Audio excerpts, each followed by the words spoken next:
RK நகர் தொகுதியில் முதலமைச்சர் திரு Edappadi K Palaniswami AIADMK அம்மா வேட்பாளர் திரு டிடிவி தினகரனை ஆதரித்து வீடு வீடாக சென்று வாக்கு சேகரித்தார்.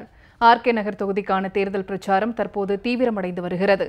அஇஅதிமுக அம்மா வேட்பாளர் திரு டிடிவி தினகரனுக்கு ஏற்கனவே தோழமை கட்சியினர் மற்றும் பல்வேறு அமைப்பினர் சூறாவளி பிரச்சாரம் செய்து வரும் நிலையில் முதலமைச்சர் திரு எடப்பாடி கே பழனிசாமி நேற்று தொப்பி சின்னத்திற்கு ஆதரவாக தீவிர வாக்கு சேகரிப்பில் ஈடுபட்டார்.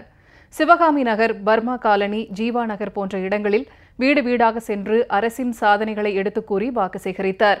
ஆர்கே நகர் தொகுதிக்குட்பட்ட அனைத்து பகுதிகளிலும் மக்களின் அடிப்படை தேவைகளை தமது அரசு மேம்படுத்தி வருவதாக முதலமைச்சர் திரு எடப்பாடி கே பழனிசாமி தெரிவித்தார்.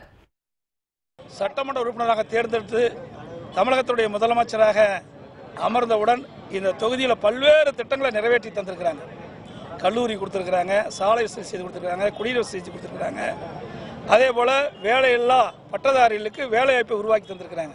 வேலைவாய்ப்பு முகாம் நடத்தி ஆயிரக்கணக்கானவருக்கு வேலையை பெற்று தந்திருக்கிறாங்க. இந்த தொகுதியில் இன்னும் பல திட்டங்கள் செய்ய இருக்குது, புதிய திட்டங்களும் செய்ய இருக்கிறோம்.